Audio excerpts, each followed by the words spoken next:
έχουμε σήμερα στο Αιγαίο και για ό,τι θα δούμε σύντομα. Γεμάτος αγωνία και ανησυχία για την πατρίδα και τα εθνικά μας θέματα, παιδί κι αυτός ξεριζωμένης οικογένειας από τα θάρασα της Καπαδοκίας, βαπτισμένος από το ίδιο το χέρι του Αγίου Αρσενίου του Καπαδόκη, που όπως του υποσχέθηκε θα τον αφήσει στο πόδι του, ο γέροντας Παΐσιος επιδόθηκε αμέτρητες μέρες και νύχτες στην προσευχή, μέχρι να βρει με τη χάρη του Θεού απαντήσεις θεοφώτιστες για το μέλλον της Ελλάδας, των τόπων μας, των αλήτωτων πατρίδων και τα εθνικά μας θέματα. Και αυτές τις απαντήσεις τις έλεγε στους ανθρώπους που είχαν την ίδια με αυτόν μεγάλη, ειλικρινή και βαθιά αγνή ανησυχία για την Ελλάδα μας, την Ορθοδοξία μας, τον ελληνισμό μας. Οι Τούρκοι, έλεγε, τα κόλυβα τα έχουν στη μέση τους, θα πάθουν μεγάλο κακό. Τότε θα επέμβει από πάνω ο Ρώσος και θα γίνει όπως τα λέει η προφητεία του Αγίου Κοσμά. Οι μεγάλοι θα φροντίσουν. Την Κωνσταντινούπολη οι Έλληνες πρέπει να τη φυλάξουν. Κι έτσι ο Θεός θα τη χαρίσει σε εμάς. Θα μας βοηθήσει ο Θεός, γιατί είμαστε Ορθόδοξοι. Σε άλλο σημείο πάλι τονίζει: η Τουρκία θα διαλυθεί και μάλιστα θα τη διαλύσουν οι ίδιοι οι σύμμαχοι. Οι Τούρκοι έχουν τα κόλυβα στο ζωνάρι τους, έλεγε το 1991. Άντε, δεν θα είμαι να σε καμαρώσω στην προέλαση όταν θα προελάβει ο ελληνικός στρατός για την Κωνσταντινούπολη, είπε προς αξιωματικό της πολεμικής αεροπορίας στα 1992. Ο Άγιος Κοσμάς ο Αιτωλός είχε δίκιο που είπε για τα 6 μίλια, διότι τα 6 μίλια, εξηγεί ο γέροντας Παΐσιος τώρα, δεν είναι ούτε χωριά, ούτε πόλεις, αλλά είναι τα 6 ναυτικά μίλια, η ζώνη των 6 μιλίων που περιβάλλει τα παράλια της Ελλάδος και κάθε νησί μας. Εξαμίλι είναι κάθε σημείο που απέχει 6 μίλια από τις ακτές της Ελλάδας, χερσαίες ή νησιώτικες. Εκεί λοιπόν θα γίνει εκείνο που είπε ο Άγιος Κοσμάς ο Αιτωλός. Σε άλλο σημείο, ο γέροντας Παΐσιος μιλάει αναλυτικότατα και λέει: όταν ο τουρκικός στόλος ξεκινήσει να κατευθύνεται κατά της Ελλάδος και φτάσει στα 6 μίλια, πράγματι θα καταστραφεί. Θα είναι η ώρα που θα έχουν τα κόλυβα στο ζωνάρι τους. Αλλά αυτό δεν θα γίνει από εμάς. Αυτό είναι το θέλημα του Θεού. Το 6 μίλι θα είναι η αρχή του τέλους. Μετά θα αρχίσουν όλα τα γεγονότα που θα καταλήξουν στο να πάρουμε την πόλη. Την πόλη θα μας τη δώσουν. Θα γίνει πόλεμος μεταξύ Ρωσίας και Τουρκίας. Στην αρχή οι Τούρκοι θα νομίσουν ότι νικάνε, αλλά αυτό θα είναι η καταστροφή τους. Οι Ρώσοι τελικά θα νικήσουν και θα πέσει η πόλη στα χέρια τους. Μετά θα την πάρουμε εμείς. Θα αναγκαστούν να μας τη δώσουν. Σε άλλους προσκυνητές ο γέροντας Παΐσιος εξηγεί: οι Τούρκοι θα καταστραφούν, θα σβήσουν από το χάρτη, διότι είναι ένα έθνος το οποίο δεν προέκυψε από την ευλογία του Θεού.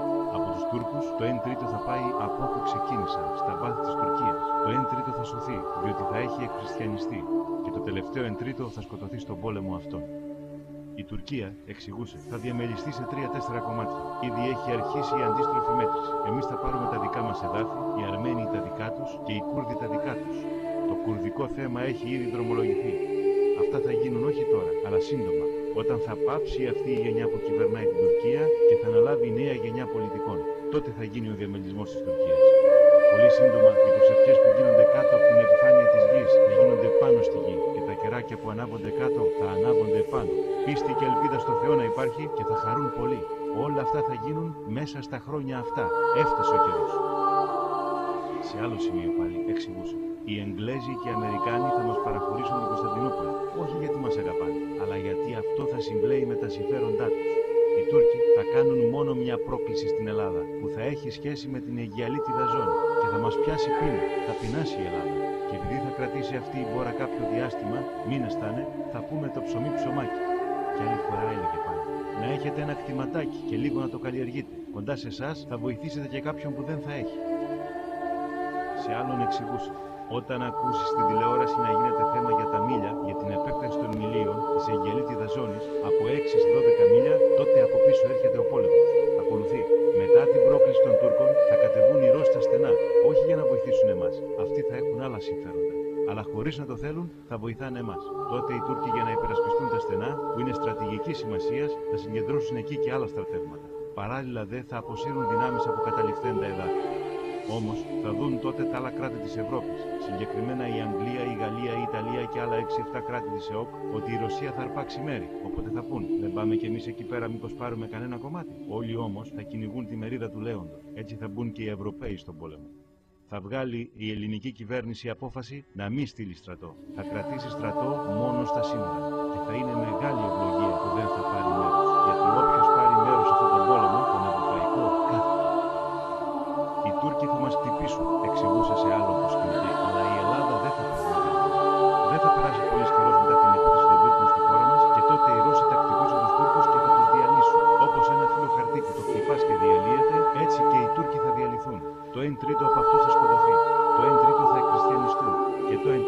πάει στην κόκκινη μιλιά. Η χρησιμοποίηση των νερών του Εφράτη για αρδευτικά έργα από τους Τούρκους θα είναι μια προειδοποίηση ότι άρχισε η προετοιμασία του μεγάλου πολέμου που θα ακολουθήσει. Μετά τη διάλυση της Τουρκίας, η Ρωσία θα συνεχίσει τον πόλεμο μέχρι τον Περσικό κόλπο και θα σταματήσουν τα στρατεύματά της έξω από την Ιερουσαλήμ. Τότε οι δυτικές δυνάμεις θα δώσουν προθεσμία.